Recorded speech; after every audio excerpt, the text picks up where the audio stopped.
Hey everyone, this is Lloyd Onawai, also known as LA Smooth and the Great Alofa. And right now I'm here on this podcast introducing Kings of the Ring. So stay tuned because you're going to hear a lot more. You are listening to the Kings of the Ring Podcast Network.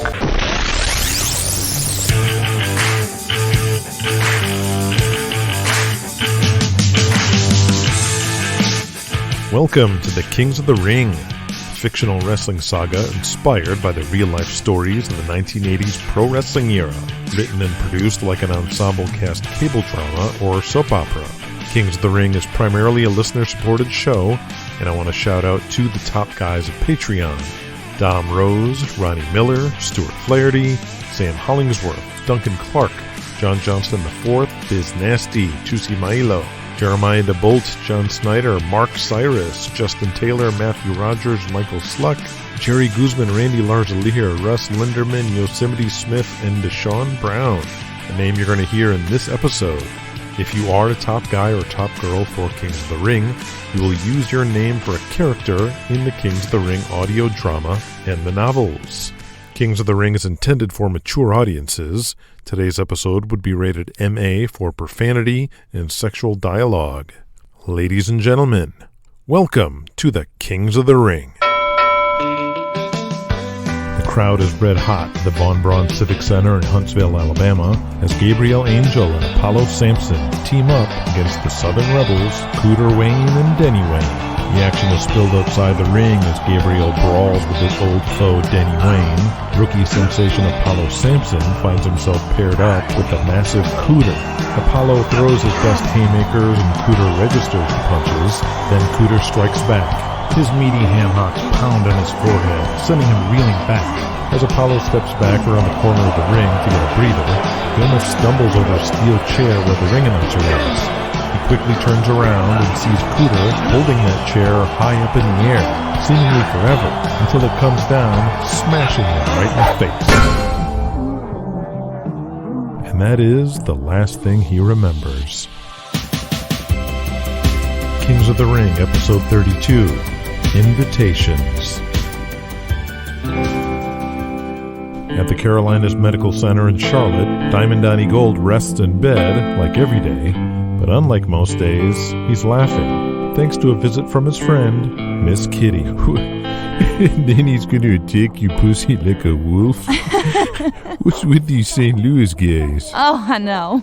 They calm down and Kitty asks the real questions. Donnie, how are you doing with all this? I don't know, Kitty.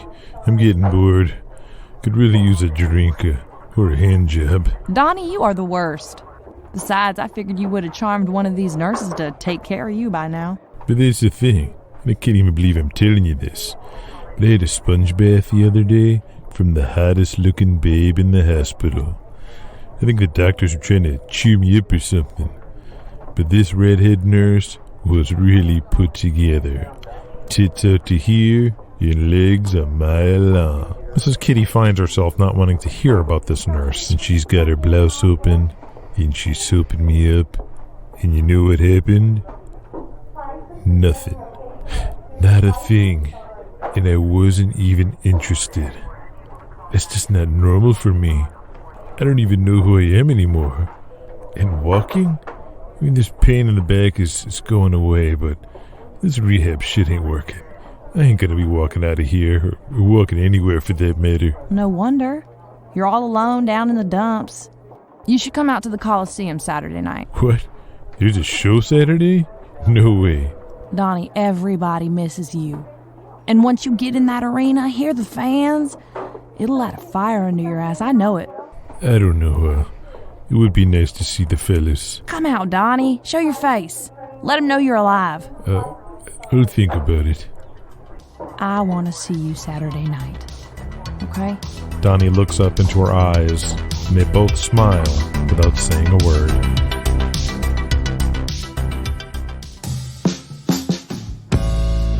In the Baltimore Arena, the wrestlers of EWF file into the locker room, ready for another huge house.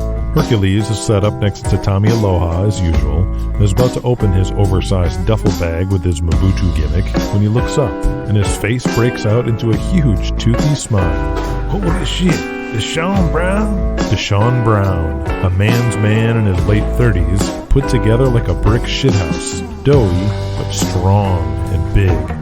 His black jerry-curled hair brushed up and messy with the activator drying up. He's in a cut-off gray sweatshirt, red sweatpants with big white socks and red stripes pulled all the way up. Hercules Harris gets up, holding his hand out, palm facing up. Deshaun slaps down on his hand. How you doing, blood? Everything is everything, Hercules. Tommy Aloha's next to them, lacing his boots. Oh, Tista one train you. I was the second guy train him. That old Brick Sawyer took all his money, but didn't teach him shit. Oh, shit. That's true, Tommy. I was green and goose shit and killing guys in that ring. Brick never told me he was a work. He just took my money, beat the shit out of me a couple times in his garage, and got me booked down in some outlaw shows in Alabama and Mississippi. Deshaun here worked with me after the shows, because Booker didn't want two black guys working each other if we didn't have an angle. Herc didn't have any kind of money, so he worked it off as my own personal boy. Carry my bags, get me food, that kind of shit. Well, that was a long time ago. And he was the shits. Hope you still ain't green, Hercules. No way, brother. Herc best working big man in the business. Me and Herc sold out Greensboro 3 straight shows, worked Southern Rebel. Yeah? Then he and Kuda probably had to carry you like I did. Yeah, come on, man. It ain't like that anymore. So what are you doing here? After Crusher done lost Heartland, I gave Hendo a call and they brought me in to work a few dates. I think they're trying to give me Leroy's spot. Or maybe they brought me in to take your spot. Right, Hercules? Come on now, man. It ain't like the old days. I ain't carrying your bags anymore. Oh, come on, Hercules. Don't be so sensitive. Is that how you are now? You one of them sensitive guys the girls like these days? No, it's not like that. Look like Tommy here got a belt. What about you, kid? Are you working tonight? Yeah, Corporal Punishment. Remember him? Yeah, I think. He's still doing that gimmick with America and all that bullshit? Mm-hmm. You do the bench press angle here yet? You still doing the strongman gimmick? No, not exactly. Tommy, let me tell you a story. Jesse James booked this angle with Hercules when we were down in Tampa. It was Hercules and this David Bareback. This big fat white boy, even fatter than Hercules. Hercules tries to keep on a smile out of respect for his original mentor. And they built it up to a bench press contest. But we set up the bench and the weights out on the floor of the sportatorium before the matches started, so the marks could go on up and touch it and feel firsthand how heavy this iron was. And when Hercules went out to do his bench press, the fans knew it was real. I can't even remember. Did you even get that up? Or did they switch out the plates with gimmicks? What was it, like 200 pounds? Yeah. Hercules keeps a smile on. No, I pulled the rib on Bareback and started with 400, because I know he never hit that before, but I can do that easy peasy. Yeah, sure you did. So, did you do the bench press angle here, or don't you like money? It's not really a Julian Cain style, Deshaun. What you been doing here? You just doing jobs? No, I'm doing something else, a new gimmick. I'm like a warrior. What the hell's that mean? Ain't you see me on TV? Boy, I don't watch no TV. I'm too busy fucking rats. What's wrong with you? Well, it was good catching up with you, Deshaun. I should get my gimmick on. How long it take you to put on boots and tights? It's a little more than that. Deshaun Brown in his yellow faded trunks and boots, sweaty and winded from his match, exit the arena floor through the curtain when he sees Corporal Punishment jogging in place, ready to go out in the hallway. And then he sees Hercules Harris in his full Mbutu Zulu outfit. Feathers, spears, bones. Oh my lord! Kunta Kinte! That's who you are! Motherfucking Kunta Kinte! Goddamn, Harris. Ain't a goddamn thing changed with you after all these years. Still the shits.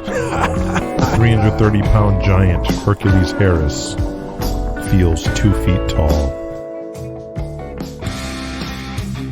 At Stark's Gym in Bossier City, Louisiana, many of the ASW wrestlers are here working out since it's owned by a retired All-South wrestler. The place reeks of sweat, socks, feet, and body odor, which works out just fine because you won't find women in a place like this. Just a lot of big, muscular, and hairy, stinky men, with the exception of 2. The dumpy Criss Stanley and the older, dad-bodied All-South TV director, Randy Larzalier, better known as Pops. They're gathered around Apollo Sampson in his tank top and sweat shorts, about to bench press. Pops is holding one of the TV cameras, pointing it at Apollo. We trying to make pumping iron or something? No, man, we're going to make a music video like MTV. Huh? I don't sing, Chris, or even play an instrument. Don't worry, Ian. We're going to play the Loverboy song, Working for the Weekend, while showing footage from your matches and shots here from the gym. Don't think I ever seen that before in wrestling. I like that, Chris. Let's start. Set up a shot of Apollo in the bench press. Pop stands at Apollo's feet and points the camera down towards his chest. Criss leans into Pops. Peyton's bringing in babes, too, from a strip club he knows. You guys done yet or what? I need the bench. The gigantic brute Cooter Wayne stands right over Apollo Sampson. Apollo immediately jumps out of the bench. Sure thing, brother. Cooter stops and stands toe-to-toe with Apollo, trying to figure him out. Apollo remembers how hard he was hit in the face by that chair. Hey, listen, Cooter, I don't know what I did or didn't do in that match. I'm still green, you know. But if we got any kind of heat, I'm sorry. Criss watches intently, worried about his friend Ian. That's why I keep running away every time I walk in the room. Well, yeah. We ain't got heat, boy. But next time you see me with a chair, give me your back. Or, put your hands up at least. Or that pretty face of yours ain't gonna last. Apollo relieved, as is Criss. Yeah, thanks, brother. Hey, Chris, I promise you babes, and I'll bring you babes. Peyton Thomas, in his All-South Wrestling satin jacket, walks in the gym with 3 girls wearing leotards and rainbow-colored leg warmers. I present to you the finest strippers in Bossier City. Chastity, Cinnamon, with an S, and Buffy. Oh, wow, and they're in aerobics leotards, too. It's perfect, Peyton. How you doing, girls? I'm Apollo. Let's set up next to those dumbbells. Apollo grabs a pair of 50-pound barbells while Pop stands back and sets the shot. Girls, just sort of stand near him and admire him and look at the camera. Apollo lifts the barbells one at a time like nothing. Y'all could use a little more blue eyeshadow if you want to look hot, but this'll do. Wait a second, I know what's wrong. We need more oil. A lot more. Criss goes into Apollo's duffel bag and pulls out a bottle of Johnson & Johnson baby oil, points it at Apollo's chest, and squirts. Come on, girls, rub that shit all over. He's dry as a sandbox and needs your loving touch. Getting this, Pops? Way ahead, Peyton. The 3 girls rub the baby oil across his chest and arms. Oh yeah, good shit. But Ian, act like you're enjoying this. I'm trying to hold back. I don't want to get a boner on camera. Not that kind of video. Well, we'll think about baseball or something. Between his blonde hair, blue eyes, the body, and the oil, he's gonna look like one of them teen idols. Girls are gonna be waving their training bras at him from Tuscaloosa to El Paso. While most of the other wrestlers are focused on the workout, others can't help but be distracted. Look at that pansy. Come on, Brick, throw another plate on. As Tiger Warren is about to deadlift, Brick Sawyer glares at Apollo Sampson with the girls. Pretty boy Willie Dean walks by. Boy Wonder's making a music video with Mr. Muscles there for TV.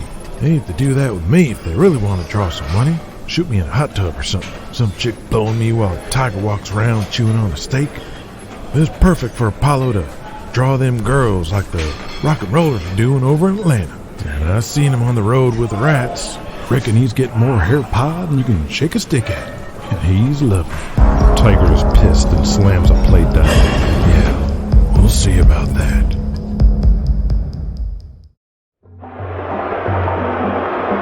Hercules stomps down the Baltimore Arena hallways covered in sweat, furious, until he finds Corporal punishment, his flat-top brown hair still perfectly boxed. Hey, brother, thanks for... Hey!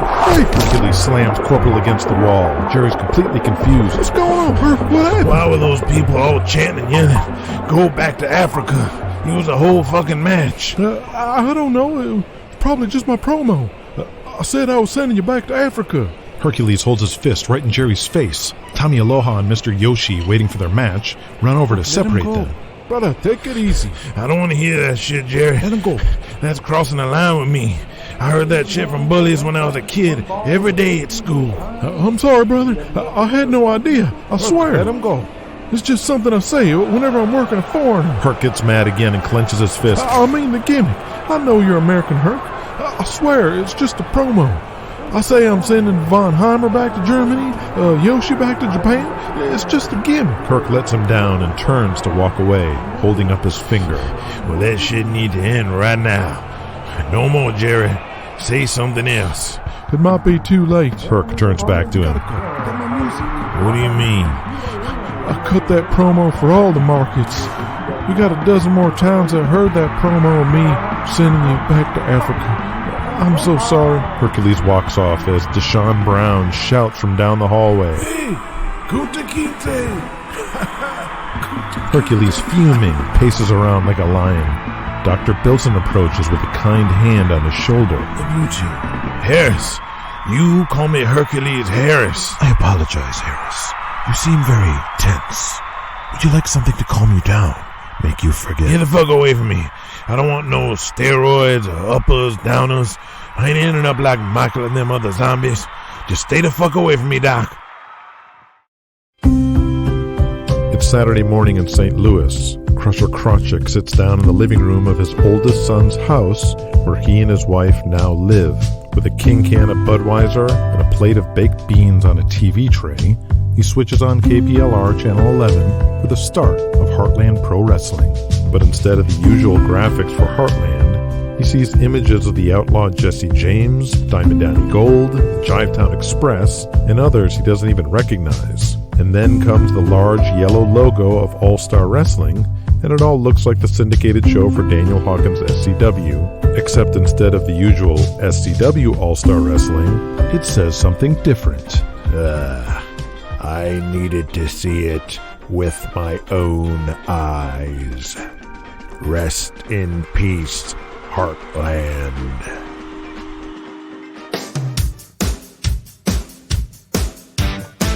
Criss Stanley and Peyton Thomas are at a Waffle House celebrating how the Apollo Sampson video turned out. Come on, kid. You've been in the South for a couple years now. Enough of this one plain waffle bullshit. You need Papa Joe's pork chops, some grits, biscuits, and gravy. Something. No way. Your gravy is gray.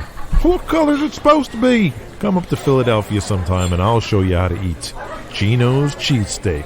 The best. And you gotta have it with Cheese Whiz. You slide that horse shit in your mouth, but you won't even get some hash browns covered and topped? You people put cheese on things that shouldn't have cheese on it. I'll stick with my plain burger for dinner and waffle and syrup for breakfast, thank you. Burt, talk some sense into your nephew. Burt Ironside strides in and slams down into Chris's side of the booth, squishing his nephew. Shit, Burt, you look madder than a wampus cat in a rainstorm. Who put the bee in your bonnet?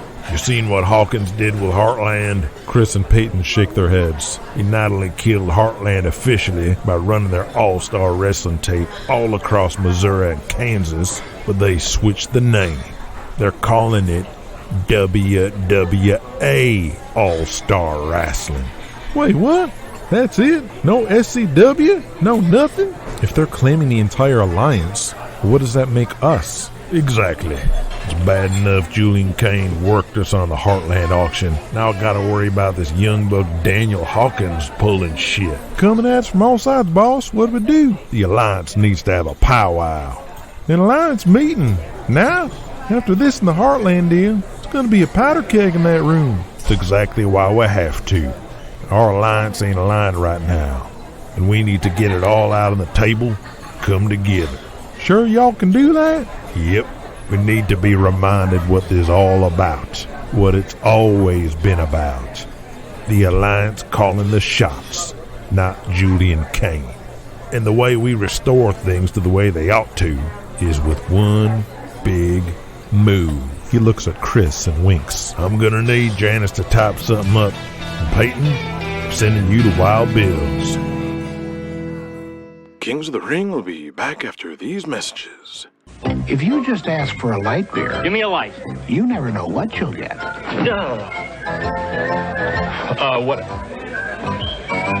What I wanted.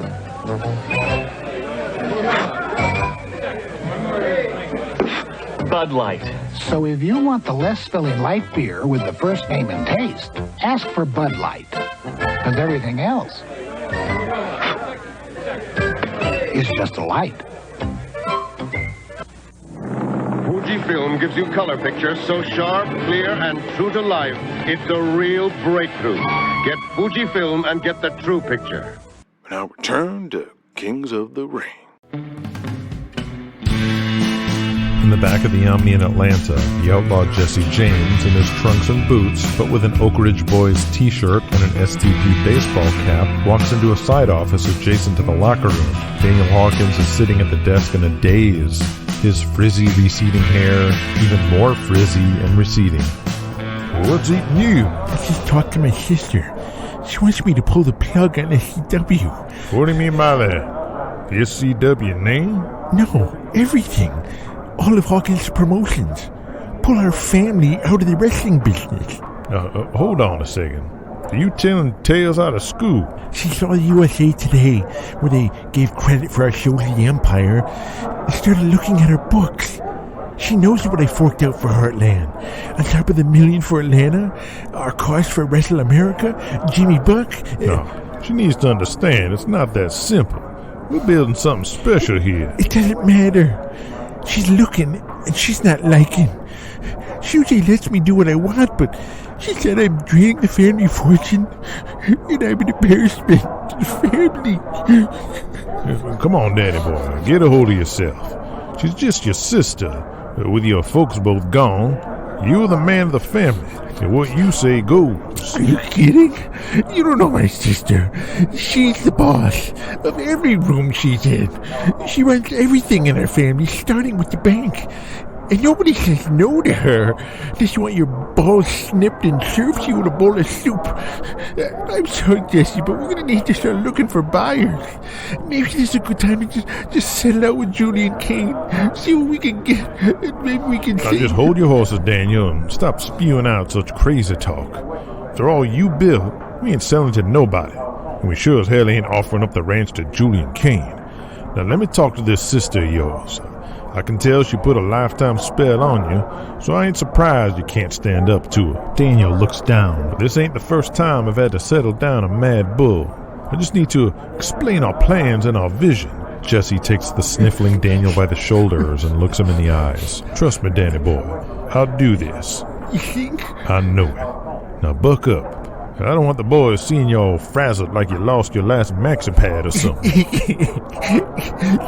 Thanks, yes. I appreciate it. But one thing, this money thing is real. Until we talk to her, we need to cut down and probably drive some guys off the road. I understand, Danny boy. Why don't you take the night off? You're going to kill the locker room morale with them tears and snot all over your face.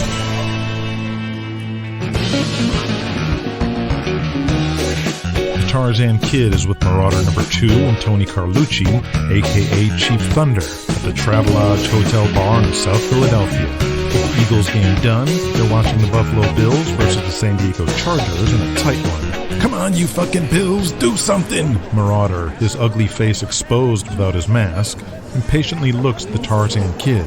Come on, brother. You gotta get to the spectrum. You and me are working tonight, and I don't want to end up working Michael Angel. He's probably wasted again, and the match will be the shits. Yeah, fuck that. We won't even be on till after intermission. Just shut up and get us another couple of beers. Buffalo's gonna pull this off. I know it. Since when the fuck do you care about the Buffalo Bills anyway? I thought you were a Jets guy. Marauder gives Carlucci a look. Oh, I see. How much you got on this, Tarzan? Enough to get square with the Dragonians. He's Tarzan, not for nothing, but when's enough enough? We're only down 9-14. With plenty of time to pull this off. Scott Norwood's been hitting every field goal they set up for him, racking up point after point. What a stud. That guy's got Hall of Fame written all over it. He's gonna be immortalized in Buffalo. I just know it. But we need a touchdown now, and I got faith in my boy, Vince Ferragamo. Brother, Vince Ferragamo is the shits. Come on, he's a paisan. We gotta stick together. What's the spread? 5. Well, you beat it, right? Maybe. I bet the money line. I think. What do you mean you think? I changed my bet about 10 times. I think I bet Buffalo to win, but I don't remember. But if they do win outright, it don't matter. Chief Thunder shakes his head. Come on, Vinny, you can do this. 39 seconds and 48 yards to the end zone. And 3 timeouts. Brother, he ain't Joe Montana. He's fucking Vince Ferragamo. Shut the fuck up with that. Where's your loyalty to our people? Chief Thunder backs off, putting his hands up, and takes another drink of his beer. He got him! Williams to the 42. Now get out, stop the clock. Now fuck, he didn't make it. Vinny, call a fucking timeout. You have 3. He threw it out of bounds. Shit, what the hell, man? 16 seconds left. Come on, let's do it. Come on. Ferragamo completes the pass to the 25-yard line. Yes! Fuck, he didn't get out. The clock's still running. 6. Fucking call timeout, 5, you dumb fucking guinea. 4. Come on, call timeout. And that's the game. Fucking Vince Ferragamo. You guinea dago wop motherfucker. You fucked me. You fucked me. I'll kill your whole fucking family. Jesus, Tarzan. Be cool. The spread. I should have taken the fucking spread. Maybe I did. Did I? Yeah, I took the spread. Tarzan's eyes crazily go back and forth. Come on, brother, we gotta go. Louis will kill us. Yeah. I'll catch up with you. I gotta get something on my room.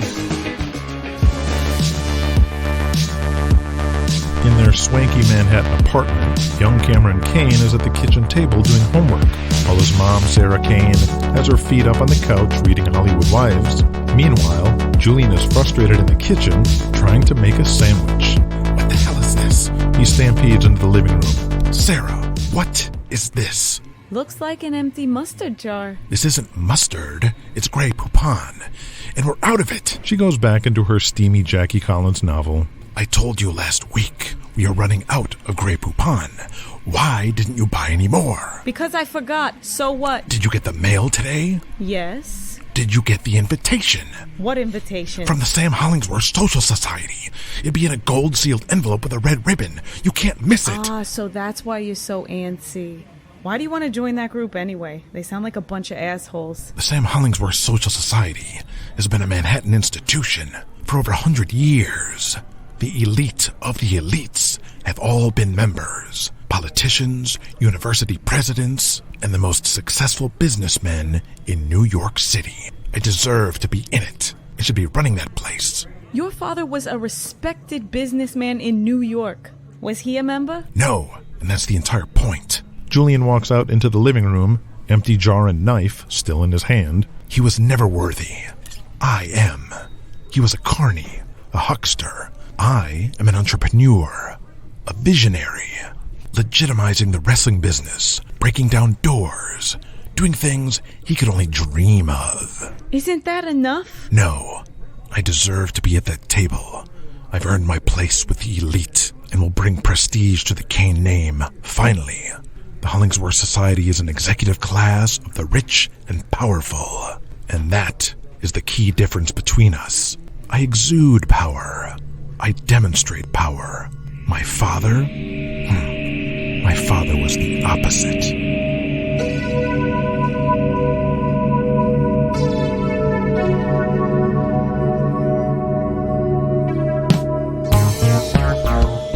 It's 1975, and a floppy-haired Julian Cain walks in from a hot summer night in the heights of Jersey City. He wears a tie-dye shirt and bell-bottom jeans, and he hears a familiar voice from the dining room talking to his father. So he says to this biker, "We're teaching you to be a wrestler, not a fighter."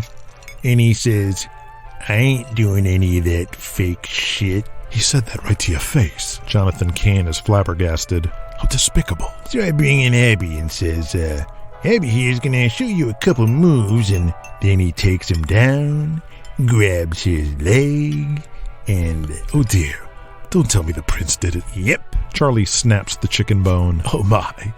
Must have been the last time you saw that poor bastard. Not just him.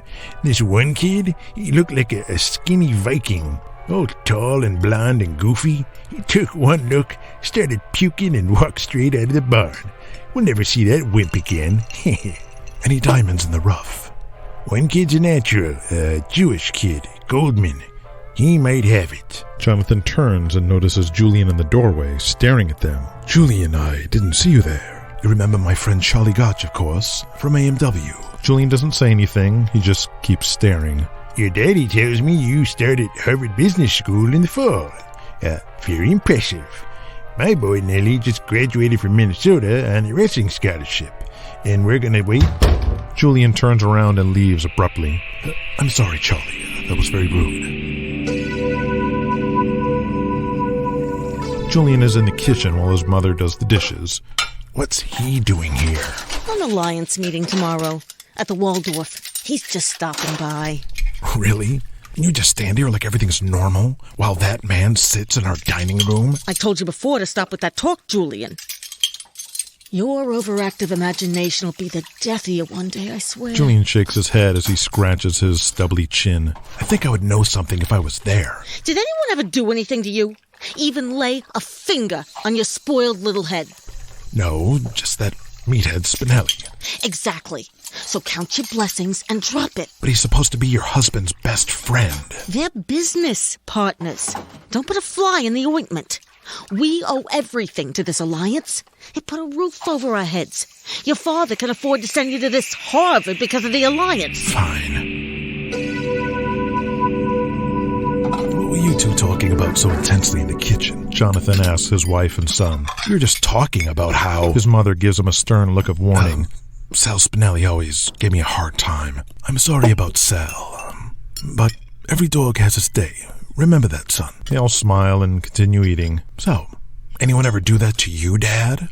Do something to hurt you or your family, but you still needed something from them? What exactly do you do in that situation?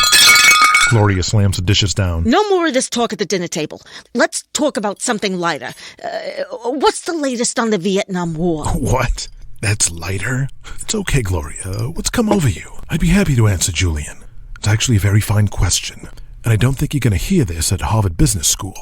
I do business all the time with unsavory folk, or people or businesses I have heat with, or my friends do. But you still do business. A smart man does. And that's it? You just take it? No. You keep a smile on your face, keep the relationship warm, but you bide your time. Plant enough seeds that even after you're out of the picture, it'll still happen. What's that exactly? That the threat will be neutralized, no matter how long it takes. I guess.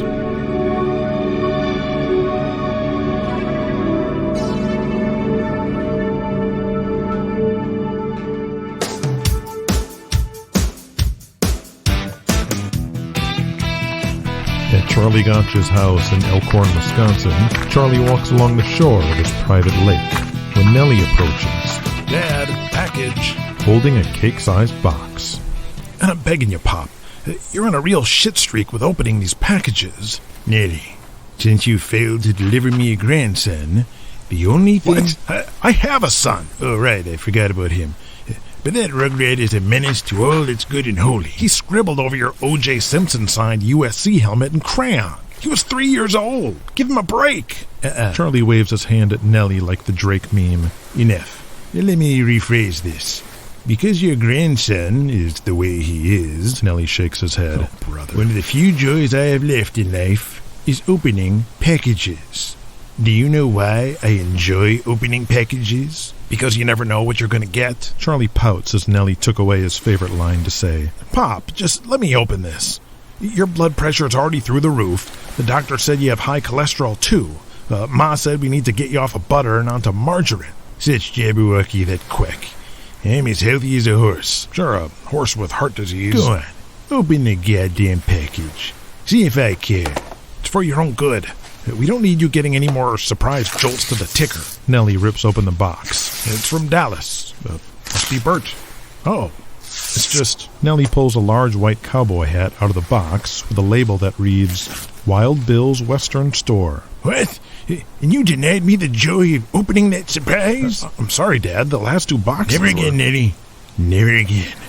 Give me that thing. There's a note inside. It's heavy paper, more like a invitation. And it is from Burt. Charlie snatches it out of Nellie's hands. Oh, I can't read this. Read it to me, for Christ's sake.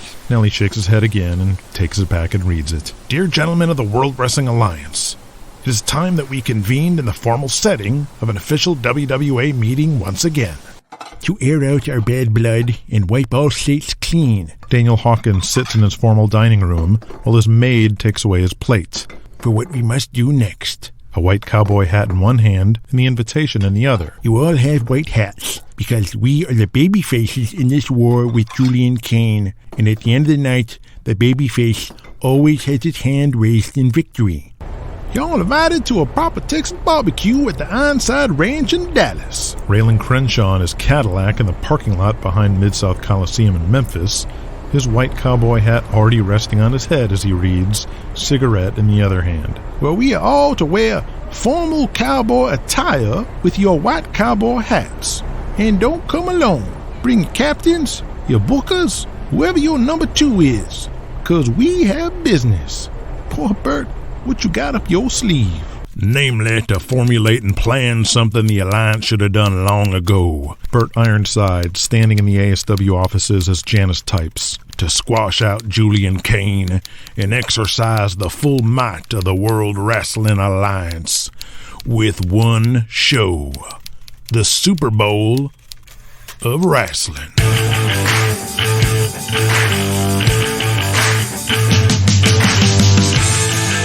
This week's deleted scene was Crusher Krawcheck going to see Jesse James at the Omni looking for work. If you're listening to the Patreon Extended Edition, I hope you enjoyed that scene.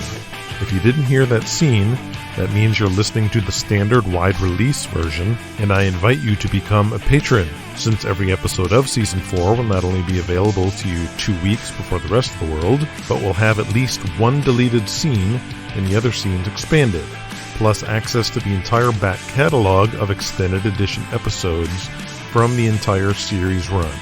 Please check out the link in the notes, and we will see you soon for episode 34 from Season 4.